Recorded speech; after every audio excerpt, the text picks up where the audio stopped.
El Corán, uno de los libros más influyentes de todos los tiempos. Un texto sagrado que rige la vida de más de 1.000 millones de personas. Es un reglamento sobre cómo hemos de comportarnos en nuestra vida. Y que aún contiene misterios que nunca han sido revelados. Puede ser interpretado de maneras muy diversas. Contiene fragmentos en los que Dios habla sobre la paz, la compasión, etc. Pero también encontramos otros en los que se habla de violencia y guerra. De los orígenes místicos del Corán en el desierto, oyó una voz que le decía, recita. A sus escalofriantes advertencias sobre la justicia y el castigo. El Corán no se reprime a la hora de explicar de forma explícita los castigos que nos aguardan en las llamas del infierno. ¿Qué hay en el fondo de esta sagrada escritura? ¿Cuáles son los secretos del Corán?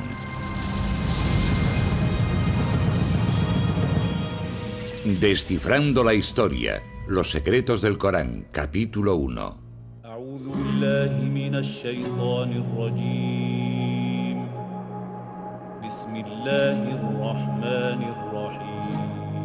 Escuchen algunas de las palabras más poderosas de la historia de la humanidad. Son el motor de una de las religiones que más crece en el mundo.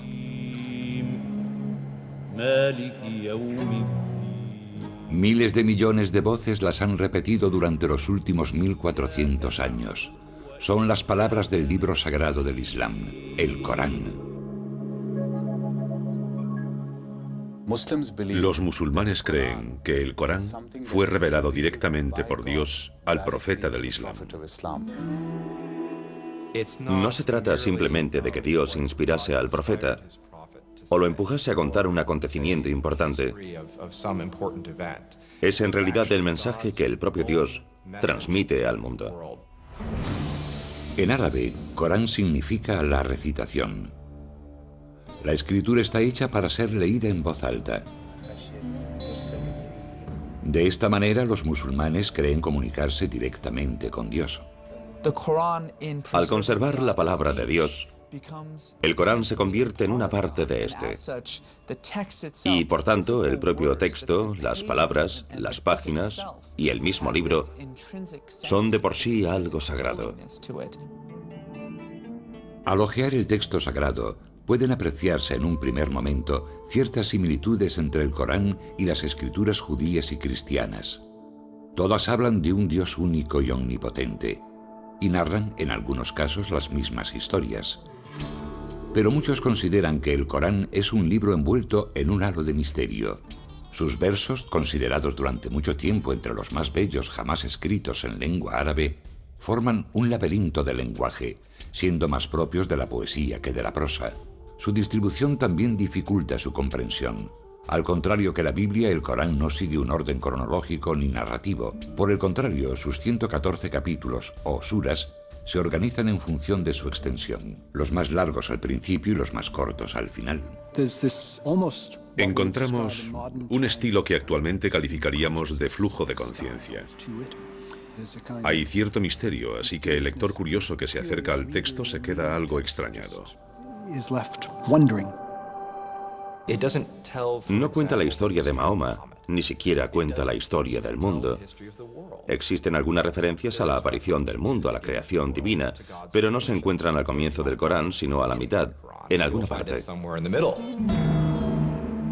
Los musulmanes no ven el Corán como una historia, sino como el mensaje de Dios a su creación, con el que trata de devolver a los creyentes al buen camino. Es un reglamento sobre cómo hemos de comportarnos en nuestra vida, sobre la definición de nuestra moral, sobre cómo afrontar la vida y las dificultades y conflictos que surgen en ella. Descifrar el significado del Corán no es una tarea sencilla.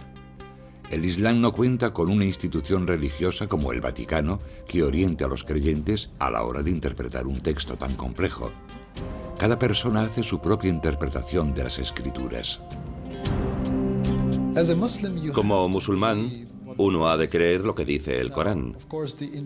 Pero claro, la interpretación de lo que dice el Corán varía en función de cada persona. Pero entonces, ¿qué dice realmente el Corán? ¿Y qué significa? Las palabras que rigen en la actualidad la vida de los musulmanes fueron reveladas en un momento concreto de la historia, a unas determinadas personas y en un determinado lugar. La historia tradicional musulmana del Corán comienza hace 1400 años, en una árida zona de la península arábiga. Un remoto lugar habitado por beduinos nómadas del desierto y que contaba con algunos poblados tribales.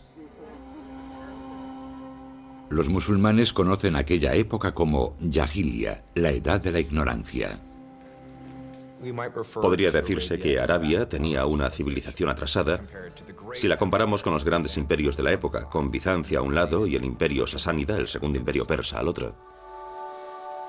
En mitad del desierto, rodeada de montañas, se encontraba la ciudad de la Meca, centro social, económico y religioso de Arabia. En la Meca coexistían muchos planteamientos religiosos diferentes. Algunos árabes habían adoptado las creencias del judaísmo y el cristianismo, y las historias y enseñanzas de ambas doctrinas eran de sobra conocidas en la región. La Meca preislámica era una ciudad llena de judíos y cristianos. Allí se combinaban distintas ideas del cristianismo y del judaísmo. Sin embargo, el panorama religioso de Arabia en el siglo VI está dominado por personas que creen en una multitud de dioses. Cada año los peregrinos invaden la Meca para rendir culto en la Kaaba, un sepulcro convertido en el panteón de un sinfín de deidades e ídolos. Creían en la existencia de Dios, pero Dios, de alguna forma, era una figura demasiado distante como para relacionarla con la rutina diaria de los hombres.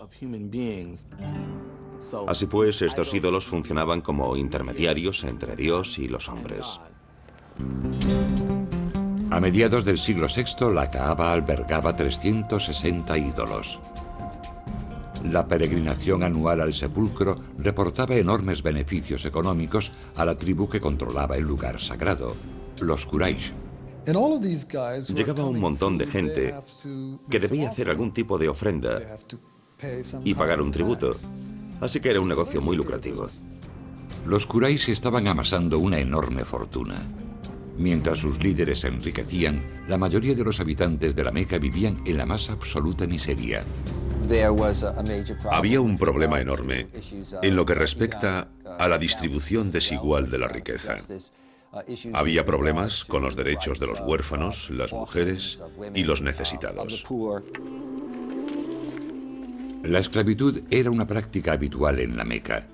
Las niñas se consideraban algo inútil y a menudo eran enterradas al nacer. Esa es la ciudad de la Meca en la que en el año 570 nace un niño llamado Muhammad ibn Abdullah. Un niño pobre que se convertiría en el profeta de una de las religiones más importantes del mundo. Para los musulmanes, mostrar cualquier tipo de imagen de Mahoma es una blasfemia. Se sabe muy poco de la infancia de Mahoma, y los relatos existentes fueron escritos más de 100 años después de su muerte. Dichas historias afirman que cuando Mahoma cumplió los 6 años, sus padres ya habían muerto. Siendo huérfano en una sociedad como aquella, enormemente estratificada, tenía que ser pobre. Debía de pertenecer al grupo que no formaba parte de la aristocracia hacendada que controlaba prácticamente todos los aspectos de la organización política, social y económica de la ciudad. Sin embargo, Mahoma encontró el apoyo de un tío suyo muy poderoso, y a los 25 años ya era un comerciante de éxito que lideraba una caravana y se había hecho un nombre como hábil hombre de negocios. Mahoma también tenía fama de hombre íntegro y llamó la atención de una acaudalada viuda mayor que él llamada Khadija, que lo contrató para que dirigiese una caravana suya. Poco después, ella le hizo una propuesta de matrimonio. Según las biografías musulmanas tradicionales, Mahoma tuvo éxito en sus negocios y un matrimonio feliz. Sin embargo, seguía tratando de encontrar un sentido a un mundo asolado por la pobreza y la injusticia. Pienso en el profeta como un hombre con inquietudes religiosas que estaba sensibilizado con una idea de Dios y en cuya vida la espiritualidad ocupaba un lugar cada vez más importante. Mahoma comenzó a cuestionarse las religiones tribales que adoraban a distintos dioses. Muchos creen que formó parte de un pequeño grupo de personas de Arabia que no estaban de acuerdo con el paganismo imperante, con los rituales, con el politeísmo que dominaba Arabia. Cada cierto tiempo se apartaba de la sociedad para reflexionar sobre las realidades de la existencia humana. En uno de esos retiros, en una cueva fuera de la Meca, Mahoma tuvo una visión que cambiaría el curso de la historia. En aquella cueva, según la tradición musulmana, se le reveló la palabra de Dios, desencadenando una serie de eventos que ayudaron a crear el mundo que hoy conocemos.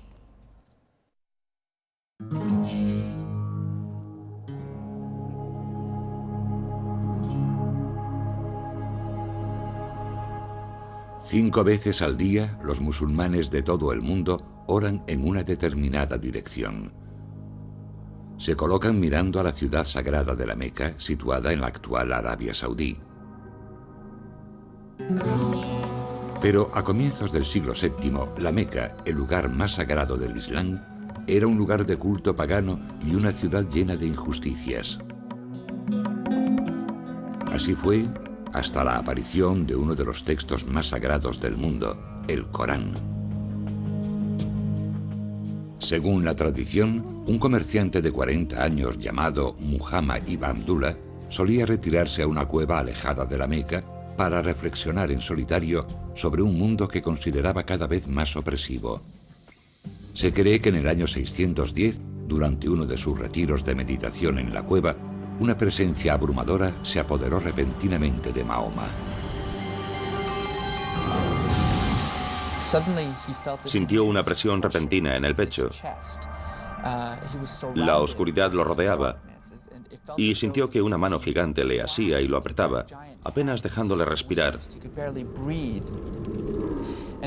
Y en su mente oyó una voz que le decía: recita, recita.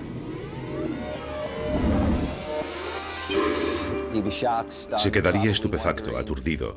Seguramente se preguntaría si realmente había oído algo. Y entonces lo oyó de nuevo y dijo: no tengo nada que recitar. Y aquella voz, que según la tradición pertenecía al arcángel Gabriel, reveló el primer verso del Corán. Sura 96, primera aleya. Recita en el nombre de tu Señor, que ha creado al hombre de sangre coagulada. Recita, tu Señor es el munífico, que ha enseñado el uso del cálamo, ha enseñado al hombre lo que no sabía. Es un momento importantísimo, porque es el instante en el que Mahoma deja de ser un simple comerciante de la Meca, preocupado por los males de la sociedad, para convertirse de pronto en lo que en la tradición bíblica se conoce como profeta. Y como le sucede a muchos profetas, no quiere ni oír hablar de ello. Presa del pánico y preocupado por su salud, Mahoma va a buscar a su esposa Khadija. Lo que quiere realmente es suicidarse. Pero finalmente Khadija lo evita y le explica que ha recibido la llamada de Dios, que éste le ha asignado una tarea profética y que no tiene otra alternativa que dar a conocer el mensaje. La revelación de la cueva marca el comienzo de un periodo de 22 años durante los que Mahoma recibe los mensajes divinos que formarán el Corán. De acuerdo a la tradición, en ocasiones las palabras resonaban en sus oídos como una campana. En otros momentos surgían en tortuosos ataques similares a los de la epilepsia. Sufría convulsiones, empezaba a sudar y su mirada se perdía en el horizonte. Los que lo veían casi creían que estaba muerto. Y cuando estos momentos proféticos terminaban, de repente vomitaba las revelaciones. Dichas revelaciones parecían hacerse eco en todo momento de las necesidades del pueblo árabe. Los primeros versos eran escuetos y sencillos y cuestionaban las prácticas paganas de los habitantes de la Meca, haciendo una llamada a la adoración de un único Dios. Sura 73, octava aleya. Y menciona el nombre de tu Señor y conságrate totalmente a Él. El Señor del Oriente y del Occidente, no hay más Dios que Él. Tómale, pues, como protector. Durante los primeros años de revelaciones, Mahoma memoriza los versos y los comparte solamente con su mujer y sus allegados. Poco a poco empieza a creer que tiene una misión profética y que es su deber transmitir a los demás la palabra sagrada que guarda en su mente. Finalmente, en el año 612, el reticente profeta va al centro de la Meca y comienza a predicar. Era un aviso a los ciudadanos de la Meca, que a ojos del profeta habían perdido la conciencia, si es que la habían tenido alguna vez, de la existencia de un Dios supremo, de un único Dios que los había creado y les mostraba el camino. El Dios del que habla Mahoma es glorioso y compasivo, pero también colérico.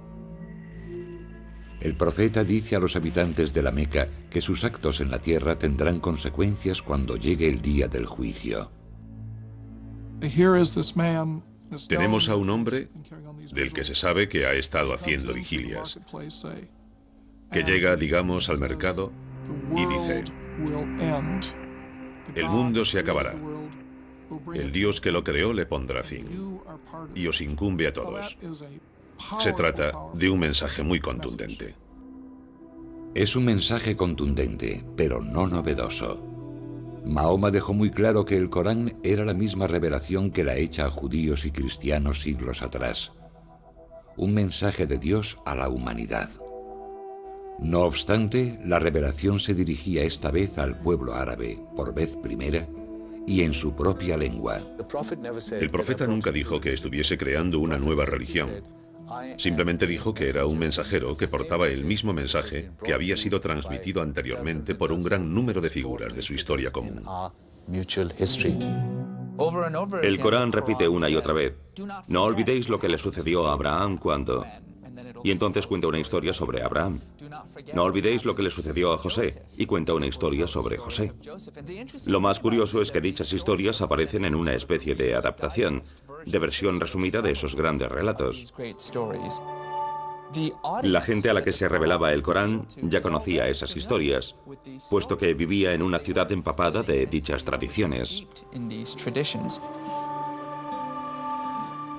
Según los musulmanes, uno de los aspectos más notables del Corán es que Mahoma memorizó las revelaciones a medida que se le comunicaban, para después recitárselas literalmente a sus discípulos. A pesar de que existía en aquella época una forma escrita de la lengua árabe, no eran muchos los que sabían leer o escribir. Mahoma no era una excepción. En el Islam, se cree que Mahoma era analfabeto. Esto pone de manifiesto, por supuesto, que él no pudo escribir las revelaciones. Y por otra parte, surge la pregunta de cómo se conservaron. El pequeño grupo de discípulos de Mahoma memoriza rápidamente cada nueva revelación, añadiéndola verso a verso a los fragmentos del Corán que ya conocen. Dado el tipo de cultura en la que viven, tales hazañas memorísticas no resultan sorprendentes. Estamos hablando de culturas basadas en la oralidad.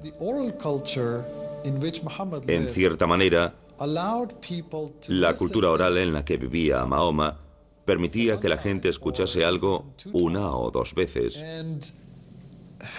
y que fuese capaz de memorizarlo y recitarlo posteriormente palabra por palabra.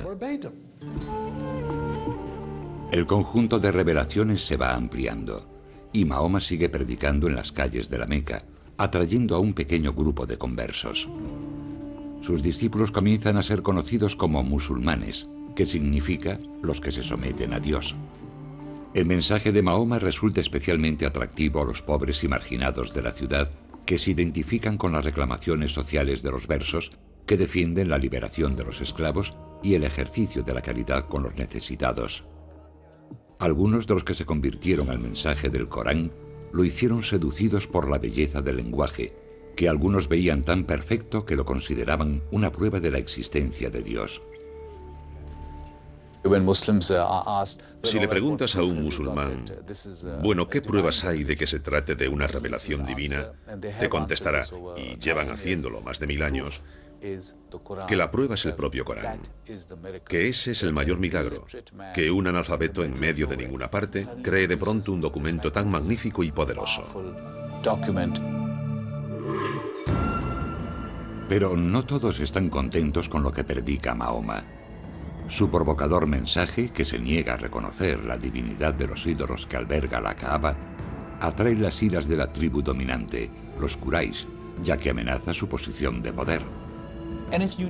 Si no hacían falta intermediarios ante Dios, no había razón para la existencia de los ídolos.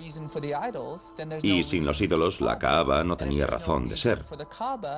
Sin la Kaaba, tampoco hay ninguna razón que justifique el dominio de la Meca como capital social y económica de la península arábiga. El conflicto de los Quraysh con Mahoma y sus revelaciones no se debía a motivos teológicos, sino que era un conflicto económico, un conflicto político. Los Quraysh y el grupo mayoritario de la Meca no se muestran demasiado condescendientes con el pequeño grupo de seguidores del mensaje de Mahoma. Los musulmanes son brutalmente perseguidos. Algunos sufren palizas en las calles, otros son torturados. Durante 9 años, los musulmanes soportan las humillaciones, manteniéndose firmes en su creencia de que no hay más Dios que Dios. El propio Mahoma goza de la protección de su acaudalada esposa y su poderoso tío, pero tras la muerte de ambos, el profeta y sus discípulos se dan cuenta de que no les queda otra alternativa que huir de la Meca. La estructura social había sido destrozada hasta tal punto que se veía incapaz de proseguir su misión en la Meca y decidió que tendría que buscar una especie de base de operaciones alternativa. El cambio de lugar traerá consigo un nuevo tipo de mensaje para el Corán, que hará hincapié en las leyes y en la guerra.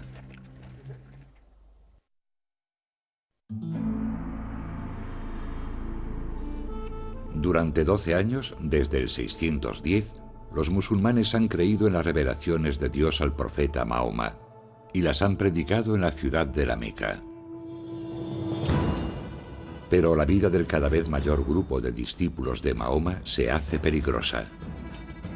Los líderes de la ciudad rechazan la creencia de los musulmanes en la existencia de un único Dios, persiguen con saña a los creyentes y ponen precio a la cabeza del profeta. La suerte de Mahoma cambia en el año 622, cuando recibe la invitación de unos forasteros. Desde un oasis cercano, llegó a la Meca un grupo de personas en busca de alguien que pudiese resolver una disputa que tenían. Pensaron que Mahoma, como profeta, era la persona ideal para el puesto. Y finalmente acordaron que no solo acogerían a Mahoma y a su familia, sino a todo un grupo de musulmanes.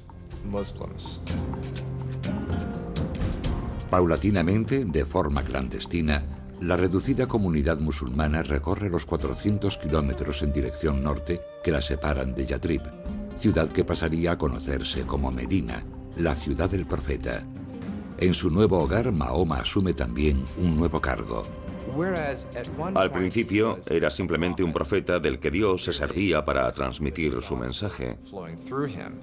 En Medina, sin embargo, se convierte en un líder.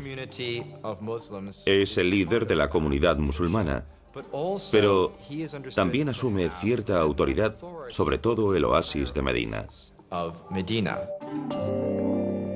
En Medina, el profeta sigue transmitiendo revelaciones a sus discípulos, pero la naturaleza de los mensajes varía notablemente.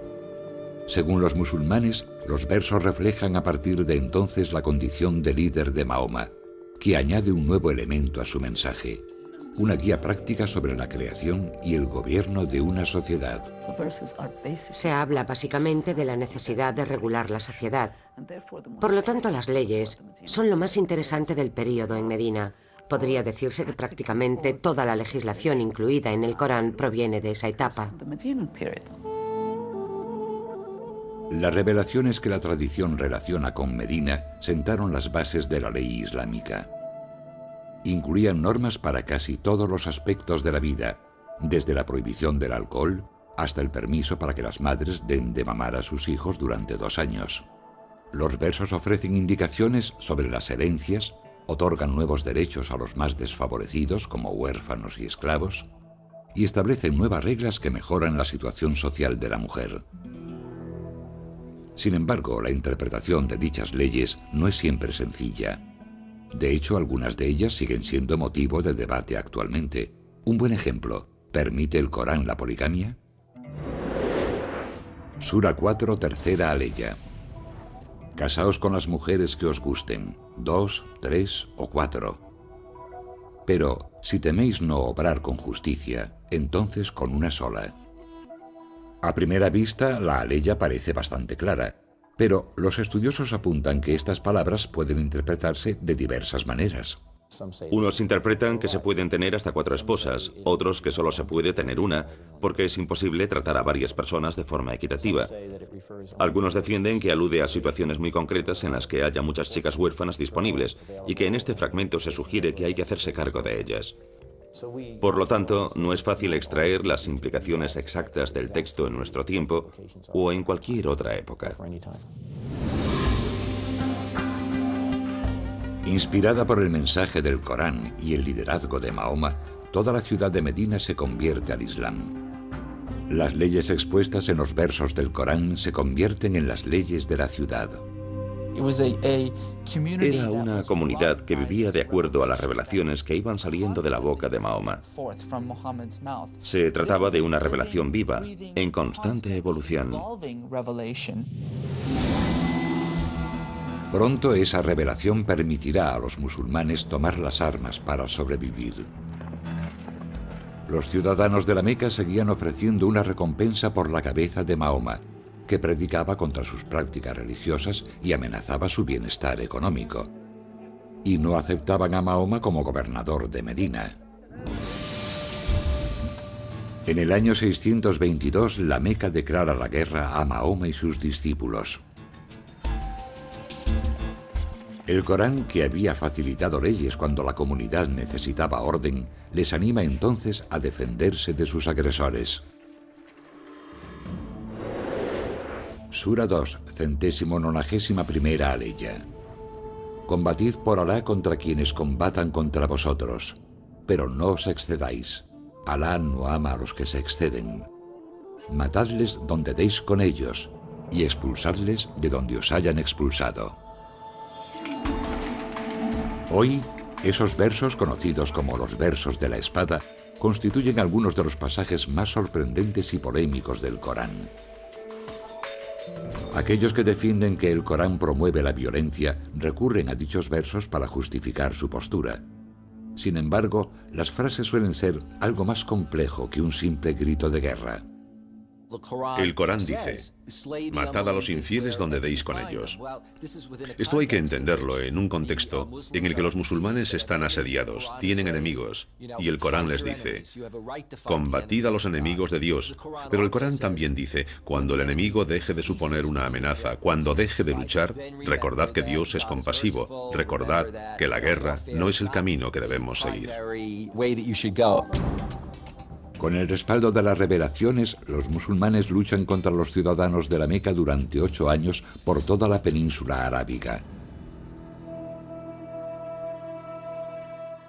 En el año 630 los musulmanes lanzan un ataque y asedian la Meca con un ejército de 10.000 hombres. La ciudad no tiene más remedio que rendirse. La tradición afirma que Mahoma, fiel a las enseñanzas del Corán, fue un vencedor compasivo y concedió la amnistía a toda la ciudad. Tras la derrota, muchos habitantes de la Meca se convierten al Islam y aceptan las enseñanzas del Corán. Sin embargo, Mahoma aún no ha completado su misión. Desde el día en que el Corán le fue revelado por primera vez, en 610, hasta su ida a Medina 12 años después, Mahoma ha condenado públicamente las prácticas paganas y la veneración de los ídolos de la Kaaba. No hay más Dios que Dios, repetía constantemente, citando el principio fundamental del Corán. Así pues, Mahoma entra en la Kaaba y destruye todas sus deidades, declarando el lugar un santuario dedicado a la veneración del único Dios. Mahoma había logrado alcanzar su objetivo, y lo había hecho haciendo lo que Dios le había pedido. En 632, tan solo 2 años después de volver al lugar donde había nacido, Mahoma fallece a los 62 años. Su último suspiro pone fin al Corán. Sin embargo, sigue sin existir físicamente. Solo se conserva en la memoria de la comunidad. El mensajero ha muerto. Ahora sus seguidores deben luchar para que el mensaje siga vivo.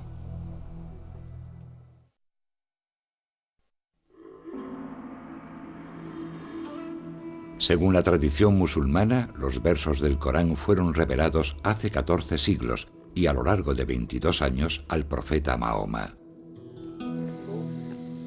Sus seguidores creían que era literalmente la palabra de Dios. El profeta predicó sobre todos los aspectos de la vida, desde la religión al derecho y la moral, y la recién creada comunidad musulmana trató de vivir de acuerdo a sus palabras. Pero tras su muerte en el año 632, los musulmanes tenían ante sí un difícil reto: preservar el Corán, que seguía siendo un texto oral. Durante la vida del profeta, el Corán nunca se plasmó sobre el papel. Ni siquiera era considerado un texto establecido. No debemos olvidar que el Corán se iba revelando progresivamente y siempre en función de las necesidades de la comunidad musulmana en cada momento. Y el Corán se completó simplemente cuando el profeta exhaló su último aliento. No obstante, aquellos que viven de acuerdo a las enseñanzas del Corán deciden que es necesario plasmar sus palabras sobre el papel y crear un texto tangible. Se dieron cuenta de que la primera generación que había memorizado el Corán estaba desapareciendo y, por lo tanto, estaban perdiendo la conexión directa con la revelación del profeta. Es más, el Islam comienza a extenderse fuera de la península arábiga y empiezan a aparecer pequeñas variaciones en la forma de recitar el Corán. Poco a poco se está alterando la palabra de Dios. Según la tradición, en 651, Uthman, el tercer califa o líder político musulmán, designa un comité con la misión de compilar el Corán. El comité debía recopilar y autentificar las distintas estrofas. Algunas se habían escrito durante la vida del profeta, pero estaban dispersas por toda la comunidad.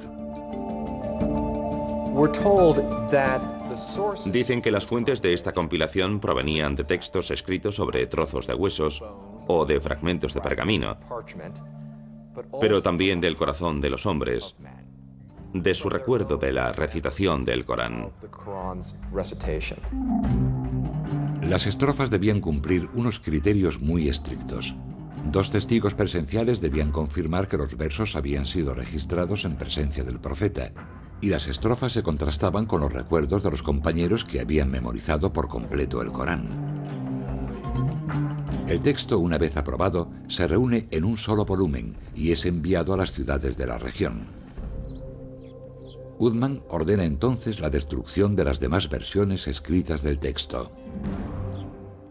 Los musulmanes creen que el texto de Uthman, completado tan solo 20 años después de la muerte del profeta, preserva a la perfección las revelaciones de Dios tal y como las predicó Mahoma, y que el Corán no ha sufrido alteraciones respecto a cómo fue revelado al profeta. Para los musulmanes es muy importante, porque significa que sus escrituras, que son la base de la Ummah, de la comunidad, son completamente auténticas. Esa autenticidad que defienden los musulmanes distingue al Corán de las escrituras cristianas y judías. Mahoma proclamó que el mensaje que Dios le había transmitido era el mismo que habían predicado Moisés y Jesús. Pero, de acuerdo a la tradición musulmana, las revelaciones en las que se basan el judaísmo y el cristianismo fueron corrompidas, en parte, al ser escritas en el Viejo y el Nuevo Testamento. Los musulmanes creen que la revelación original a Moisés y a Jesús se fue distorsionando con el tiempo, por lo que hay en el Viejo y Nuevo Testamento serían tanto revelaciones como versiones alteradas de las mismas, y modificarían lo sucedido realmente debido a las circunstancias históricas, religiosas y políticas de la época. Sura 3, 78ª aleya.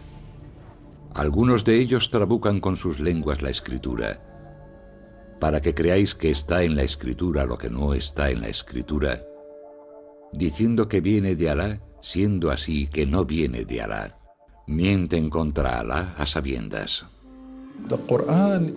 El Corán afirma categóricamente, por un lado, que corrobora las escrituras anteriores, y por otra parte, dice que corrige ciertos aspectos o ideas que aparecen en las escrituras hebreas y cristianas.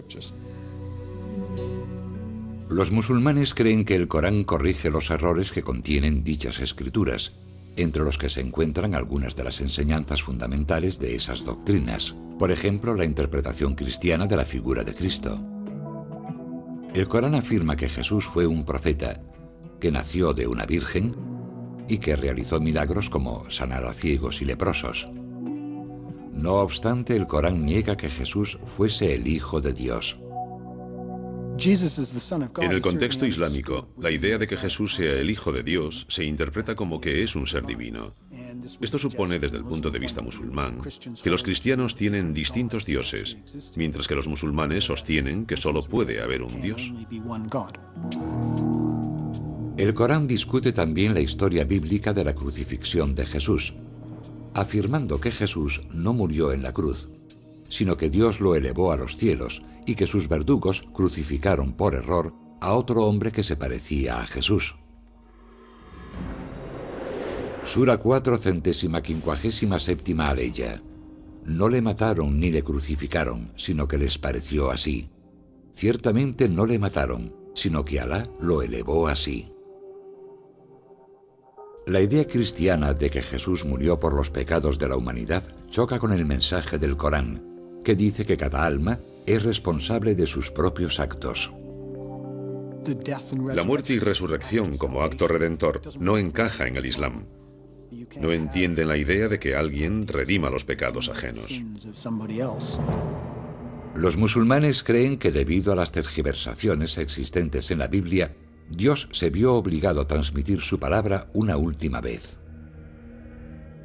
En el Islam se considera que el Corán, tal y como fue dictado a Mahoma y conservado por Uthman, es la única revelación divina verdadera. Ven el Corán como la última revelación, la única completa y no corrompida, y creen que Mahoma fue el último profeta de Dios. Durante los últimos 400 años los musulmanes se han esforzado por seguir las indicaciones de dicha revelación, pero esta es una tarea ardua y polémica, una tarea que constituye la única esperanza de alcanzar la salvación cuando llegue el apocalipsis que presagian las páginas del Corán.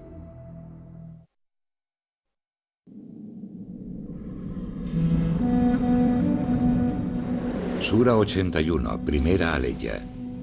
Cuando el sol sea oscurecido, cuando las estrellas pierdan su brillo, cuando las montañas sean puentes en marcha, cuando los mares sean hinchados, cuando las almas sean apareadas, cuando el cielo sea desollado, cuando el fuego de la gehenna sea avivado, entonces cada cual sabrá lo que presenta. Así será el momento, dice el Corán, en el que Dios decida poner fin al mundo. Aunque el Corán es un texto misterioso y de difícil interpretación, sí contiene al menos un mensaje indudablemente claro. Verso tras verso, el Corán advierte de que el apocalipsis es inevitable, advierte de la llegada de un día en el que se ajustarán las cuentas, las montañas se derrumbarán y los fetos de los animales caerán de las matrices de sus madres.